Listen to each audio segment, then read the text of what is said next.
Bonjour à tous, chers amis voyageurs de la nuit. Je suis ravie de vous retrouver et de vous emmener en voyage avec moi cette nuit à la poursuite d'un voyage où on va planer, ça va planer sévère.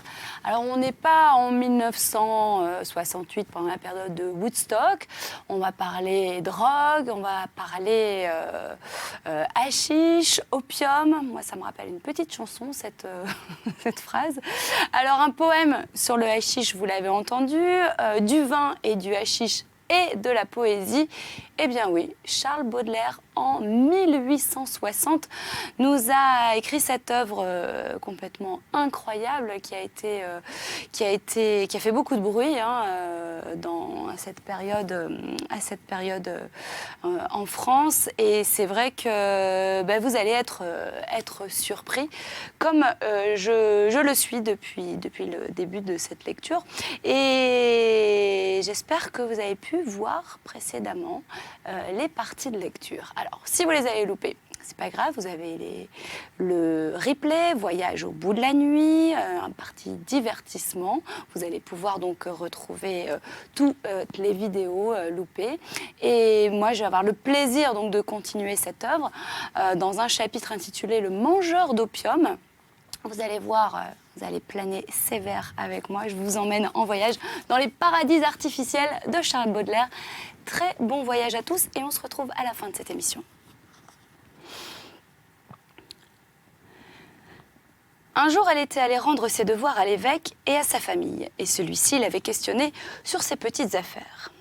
Apprenant qu'elle avait loué son appartement, le digne prélat avait pris soin de lui recommander d'être fort et difficile sur le choix de ses locataires. « Betty, dit-il, rappelez-vous bien que cet endroit est placé sur une grande route qui mène à la capitale, de sorte qu'il doit vraisemblablement servir d'étape à une foule d'escrocs irlandais qui fuient leurs créanciers d'Angleterre et d'escrocs anglais qui ont laissé des dettes dans les îles de Man. » Et la bonne dame, en racontant orgueilleusement son entrevue avec l'évêque, ne manqua pas d'ajouter sa réponse. « Oh, milord, milord, milord, je ne crois vraiment pas que ce gentleman soit un escroc parce que... » « Vous ne pensez pas que je sois un escroc ?» répondit le jeune écolier exaspéré. « Désormais, je vous épargnerai la peine de penser de pareilles choses. » Et il s'apprête à partir. La pauvre Tess avait bien envie de mettre les pouces, mais la colère ayant inspiré à celui quelques termes peu respectueux à l'endroit, toute la réconciliation devint impossible. J'étais, dit-il, véritablement indigné de cette facilité de l'évêque à calomnier une personne qui n'avait jamais vu et jamais eu envie de lui faire savoir là-dessus ma pensée en grec, ce qui, tout en fournissant une présomption en faveur de mon honnêteté, aurait en même temps, du moins je l'espérais, fait un devoir de l'évêque de me répondre dans la même langue. Auquel cas, je ne doutais pas qu'il devint manifeste que si je n'étais pas aussi riche que sa seigneurie, j'étais un bien meilleur helléniste. Des pensées plus saines, chasseurs, ce projet enfantin. Sa vie errante recommence, mais l'auberge en auberge, il se retrouve rapidement dépouillé de son argent. Pendant une quinzaine de jours, il est réduit à ne se contenter que d'un seul repas par jour. L'exercice et l'air des montagnes qui agissent vigoureusement sur un jeune estomac lui rendent ce maigre régime fort douloureux, car ce repas unique était fait de thé ou de café. Enfin, le thé et le café deviennent un luxe impossible et durant tout son séjour dans le pays de Galles, il subsiste uniquement de mûres et de baies d'églantier. De temps à autre, une bonne hospitalité coupe. Et comme une fête, ce régime anochorète et cette hospitalité, il la paie généralement avec des petits services d'écrivain public. Il remplit l'office de secrétaire pour les paysans qui ont des parents à Londres ou à Liverpool. Plus souvent, ce sont des lettres d'amour que les filles qui ont été servantes, soit à Shrewsbury, soit dans toute autre ville de la côte d'Angleterre, le chargent de rédiger pour les amoureux qu'elles ont laissés. Elles ont même un épisode de ce genre qui a un caractère touchant. Il loge pendant plus de 3 jours chez des jeunes gens qui le traitent avec une cordialité charmante. 4 sœurs et 3 frères, tous parlant anglais, et doués d'une élégance et d'une beauté native tout à fait singulières. Il rédige une lettre pour un des frères qui, ayant servi sur un navire de guerre, veut réclamer ses parts de prise et, plus secrètement, 2 lettres d'amour pour 2 des sœurs. Ces naïves créatures, par leur candeur, leur distinction naturelle et leur pudique rougeur quand elles dictent leurs introductions, font songer aux grâces limpides et délicatesses des keepsakes. Il s'acquitte si bien de son devoir que les blanches filles sont toutes émerveillées, qu'il eût su concilier ces exigences de leur orgueilleuse pudeur avec leur envie secrète de dire les choses les plus aimables. Mais un matin, il remarque un embarras singulier, presque une affliction. C'est que les vieux parents reviennent, Jean Grognon et Austère, qui s'étaient absentés. Et à toutes les phrases que le jeune homme leur adresse, il n'obtient qu'une réponse « No English ». Alors, malgré que tous ces jeunes gens pouvaient dire en ma faveur, je compris aisément que mes talents pour écrire les lettres d'amour seraient, auprès de ces graves méthodistes sexagénaires, une aussi pauvre recommandation que mes vers saphiques ou alcaïques. Et de peur que la gracieuse hospitalité leur offerte par la jeunesse ne se transforme dans la main de ces rudes vieillards en une cruelle charité, il reprend son singulier pèlerinage. L'auteur ne nous dit pas par quels moyens ingénieux il réussit malgré sa misère à se transporter à Londres. Mais ici, la misère, âpre qu'elle était, devient positivement terrible, presque une agonie journalière. On se figure 16 semaines de torture causées par une faim permanente, à peine soulagée par quelques bribes de pain subtilement dérobées à la table d'un homme dont nous aurons à parler tout à l'heure, et 2 mois passés à la belle étoile, et enfin le sommeil corrompu par les angoisses et les soubresauts intermittents. Certes, son équipé d'écolier lui coûtait cher. Quand la saison inclémente arrivant, comme pour augmenter ses souffrances qui semblaient ne pouvoir s'aggraver, il eut le bonheur de trouver un abri. Mais quel abri! L'homme au déjeuner de qui il assistait et à qui il dérobait quelques croûtes de pain, celui-ci le croyait malade et il ignorait qu'il fût absolument dénué de tout et lui permettait de coucher dans une vaste maison inoccupée dont il était le locataire. En fait, de meubles, rien qu'une table et quelques chaises, un désert poudreux plein de rats, et au milieu de cette désolation habitait cependant une pauvre petite fille, non pas idiote, mais plus que simple, non pas jolie, certes, et âgée d'une dizaine d'années, à moins toutefois que la faim dont elle était rongée n'eût vieilli prématurément sa peau. Était-ce simplement une servante ou une fille naturelle de l'homme en question? Et l'auteur, ça, il ne l'a jamais su. Cette pauvre abandonnée fut bien heureuse quand elle apprit qu'elle aurait désormais un compagnon pour les noires heures de la nuit. La maison était vaste et l'absence de meubles, de tapisserie la rendait plus sonore encore. Le fourmillement des rats remplissait de bruit les salles et les escaliers. Et à travers les douleurs physiques du froid et de la faim, la malheureuse petite avait su se créer un mal imaginaire. Elle avait peur des revenants. Le jeune homme lui promit de la protéger contre eux et ajouta-t-il assez drôlement, « C'est tout le secours que je pouvais lui offrir. » Et ces 2 pauvres êtres, maigres, affamés, frissonnants, se couchaient sur le plancher avec des liasses de papier, de procédure pour oreiller et sans autre couverture qu'un vieux manteau de cavalier. Plus tard, cependant, ils découvrirent dans le grenier une vieille housse de canapé, un petit morceau de tapis et quelques autres nippes qui leur firent un peu plus de chaleur. La pauvre enfant. Elle se serrait contre lui pour se réchauffer et pour se rassurer contre ses ennemis de l'autre monde. Et quand il n'était pas plus malade qu'à l'ordinaire, il la prenait alors dans ses bras et la petite, réchauffée par ce contact fraternel, dormait souvent tandis que lui, il ne pouvait réussir. Car durant ces 2 derniers mois de souffrance, il dormait beaucoup pendant le jour, ou plutôt il tombait dans des somnolences soudaines. Et mauvais sommeil hanté par des rêves tumultueux, sans cesse il s'éveillait et sans cesse il s'endormait. La douleur et l'angoisse interrompaient violemment son sommeil. Et l'épuisement, le ramenant irrésistiblement. Quel est l'homme nerveux qui ne connaît pas ce sommeil de chien, comme dit la langue anglaise, et de son elliptique énergie? Car les douleurs morales produisent des effets analogues à ceux des souffrances physiques, telles que la faim. On s'entend soi-même gémir. On est quelquefois réveillé par sa propre voix.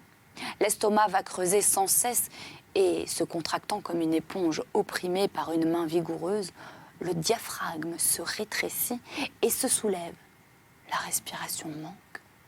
L'angoisse va toujours croissant jusqu'à ce que, trouvant un remède dans l'intensité même de la douleur, la nature humaine fasse l'explosion dans un grand cri et dans un bondissement de tout le corps qui amène enfin une violente délivrance. Cependant, le maître de la maison arrivait quelquefois soudainement et de très bonne heure, et quelquefois il ne venait pas du tout. Il était toujours sur le qui-vive à cause des huissiers, et raffinant le procédé de Cromwell et couchant chaque nuit dans un quartier différent, examinant à travers un guichet la physionomie des gens qui frappaient à la porte, déjeunant seul avec du thé, du pain, quelques biscuits qu'il avait achetés en route et n'invitant jamais personne. C'est pendant ce déjeuner, merveilleusement frugal, que le jeune homme trouvait subtilement quelques prétextes pour rester dans la chambre et entamer la conversation.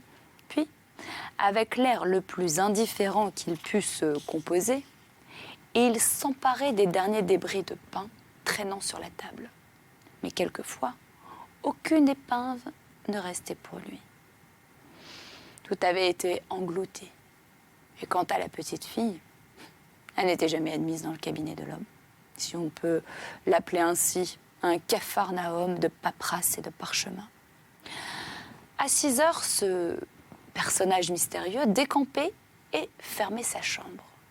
Le matin, à peine était-il arrivé que la petite descendait pour vaquer à son service, et quand l'heure du travail et des affaires commençaient pour l'homme, le jeune vagabond sortait et allait errer ou s'asseoir dans les parcs ou ailleurs.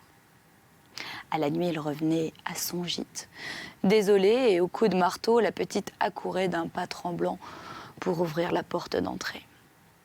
Dans ces années plus mûres, un 15 août, jour de sa naissance, un soir, à 10 heures, l'auteur a voulu jeter un coup d'œil sur cet asile de ses anciennes misères.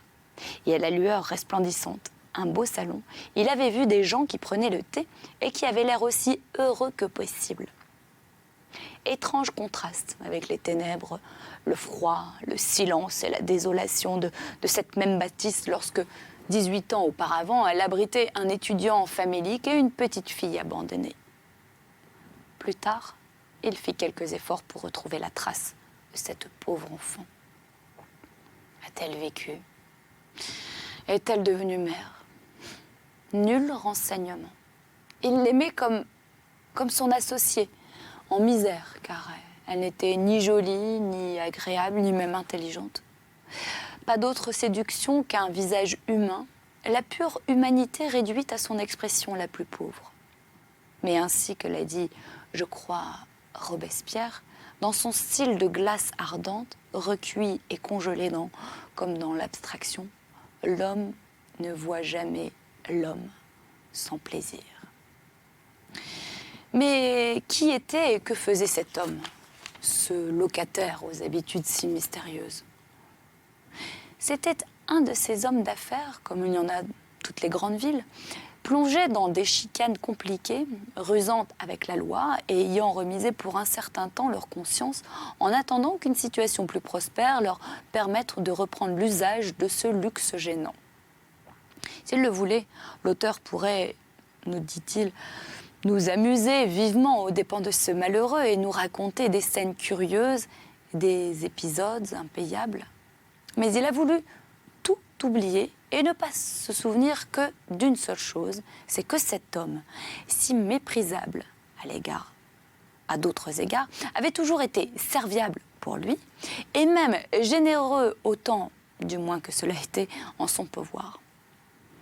Excepté le sanctuaire où paperasse, toutes les chambres étaient à la disposition des enfants, qui chaque soir avaient ainsi un vaste choix de logements à leur service et pouvaient pour leur nuit planter leur tente où bon leur semblait.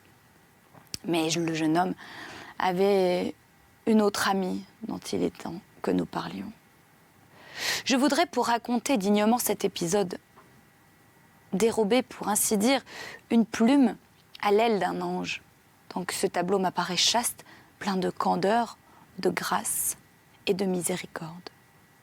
De tout temps, dit l'auteur, je m'étais fait gloire de conserver familièrement more socratico avec tous les êtres humains, hommes, femmes, enfants, que le hasard pouvait jeter dans mon chemin l'habitude favorable à la connaissance de la nature et aux bons sentiments et à la franchise d'allure qui conviennent à un homme voulant mériter le titre de philosophe.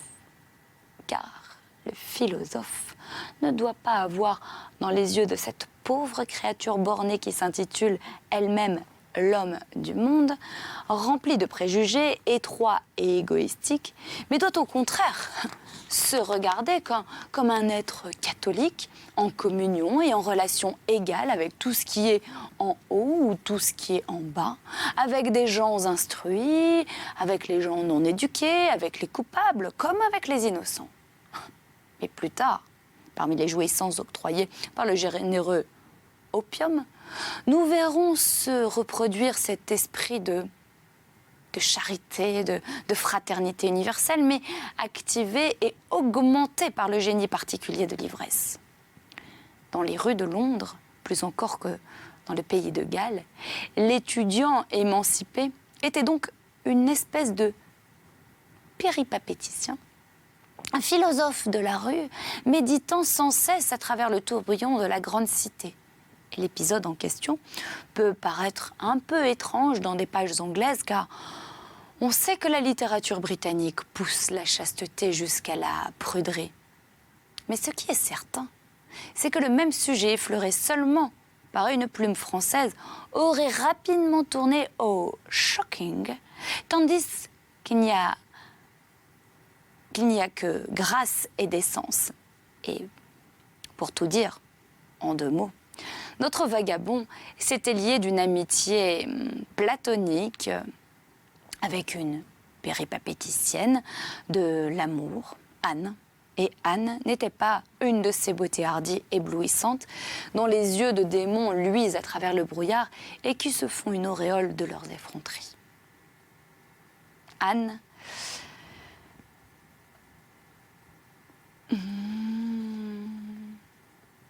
est une créature, en fait, toute simple, toute ordinaire, dépouillée, abandonnée comme tant d'autres et réduite à l'abjection par la trahison, mais elle était revêtue de cette grâce innommable, de cette grâce de la faiblesse, de la bonté que Goethe savait répandre sur toutes les femelles de son cerveau et qui avait fait la petite Marguerite aux mains rouges aux créatures immortelles. Que de fois, à travers leur monotone pérégrination dans l'interminable Oxford Street, à travers le fourmillement de la grande ville regorgeante d'activité, l'étudiant famélique a-t-il exhorté sa malheureuse amie à implorer le secours d'un magistrat contre le misérable qu'il avait dépouillé et lui offrant de l'appuyer de son témoignage, de son éloquence. Anne était encore plus belle que lui. Elle n'avait que 16 ans, et combien de fois le protégea-t-elle contre les officiers de police qui voulaient l'expulser des portes où il s'abritait. Une fois seulement, elle fit plus. La pauvre, abandonnée, elle et son amie étaient assis au Soho Square et sur le degré d'une maison devant laquelle, depuis lors, avoue-t-il, il n'avait jamais pu passer sans se sentir le cœur comprimé par la griffe du souvenir et sans faire un acte de grâce intérieure de la mémoire de cette déplorable et généreuse fille. Ce jour-là, il s'était senti plus faible encore, plus malade que d'habitude. Mais à peine assis, il lui sembla que son mal empirait. Il avait appuyé sa tête contre le sein de sa sœur d'infortune, et tout d'un coup, il s'échappa dans ses bras et tomba à la renverse sur le degré de la porte. Sans un stimulant vigoureux, c'était en lui, ou du moins il serait tombé pour jamais dans un état de faiblesse irrémédiable. Et dans cette crise de destinée, ce fut la créature perdue qui lui tendit la main de salut, et elle n'avait connu le monde que par outrage et l'injustice. Elle poussa un cri de terreur, et sans perdre une seconde, elle courut dans Oxford Street, d'où elle revint presque aussitôt avec un verre de Porto épicé dont l'action réparatrice fut merveilleuse sur l'estomac vide qui n'aurait pu d'ailleurs supporter aucune nourriture solide. Oh, ma jeune bienfaitrice, combien de fois dans les années postérieures j'étais dans des lieux solitaires en rêvant de toi avec un cœur plein de tristesse, de véritable amour, et combien de fois ai-je souhaité que la bénédiction d'un cœur oppressé, que la reconnaissante eût cette prérogative et cette puissance surnaturelle que les anciens attribuent à la malédiction d'un père, poursuivant son objet avec la rigueur d'indéfectible d'une fatalité, que ma gratitude pût elle aussi recevoir du ciel la faculté de poursuivre, de te hanter, de te guetter, de te surprendre, de t'atteindre jusque dans les ténèbres épaisses d'un bouge de Londres, ou même, s'il était possible, dans les ténèbres d'un tombeau pour te réveiller avec un message authentique de paix, de pardon et de finale réconciliation. Pour sentir de cette façon, il faut avoir souffert beaucoup. Il faut être un de ces cœurs que le malheur ouvre et amollit au contraire de ceux qu'il ferme et qu'il durcit. Le bédouin de la civilisation apprend dans le Sahara des grandes villes bien des motifs d'attendrissement qu'ignore l'homme dont la sensibilité est bornée par le home et la famille. Il y a dans le Barathrum des capitales comme dans le désert quelque chose qui fortifie, qui façonne le cœur de l'homme, qui le fortifie d'une autre manière quand il ne le déprave pas et il ne l'affaiblit pas jusqu'à l'abjection et jusqu'au suicide. Un jour, peu de temps après cet accident, il fit la rencontre d'un ancien ami de son père. Il le reconnut de son air de famille, il répondit à toutes ses questions avec candeur et il ne lui cacha rien, mais exigea de lui sa parole qu'il ne livrait pas à ses tuteurs. Enfin, il lui donna son adresse chez son hôte, le singulier Attorney. Et le jour suivant, il recevait dans une lettre que celui-ci lui remettait fidèlement une banquenote de 10 livres. Oui, le lecteur peut s'étonner que le jeune homme n'ait pas cherché dès le principe un remède contre la misère, soit dans un travail régulier, soit en demandant assistance aux anciens amis de sa famille. Mais quant à cette dernière ressource, il y avait un danger évident à s'en servir. Eh bien, les tuteurs pouvaient être avertis et la loi leur donnait tout pouvoir pour amener la force d'un jeune homme dans l'école qu'ils avaient fui. Or, une énergie qui se rencontre souvent dans les caractères les plus féminins et les plus sensibles, lui donnait le courage de supporter toutes les privations et tous les dangers plutôt que risquer une aussi humiliante éventualité. D'ailleurs, où les trouver, ces amis de son père, morts? Il y avait alors plus de 10 ans, amis dont il avait oublié les noms, ou du moins pour la plupart. Et quant au travail, eh bien, il est certain qu'il aurait pu trouver une rémunération passable dans la correction des épreuves de grec et qu'il se sentait très capable de remplir ses fonctions d'une manière exemplaire. Mais, encore, comment s'ingénier pour se faire présenter un éditeur honorable? Enfin, pour tout dire, en fait, il avoue qu'il ne lui était jamais entré dans la pensée que le travail littéraire pût devenir pour lui la source d'un profit quelconque.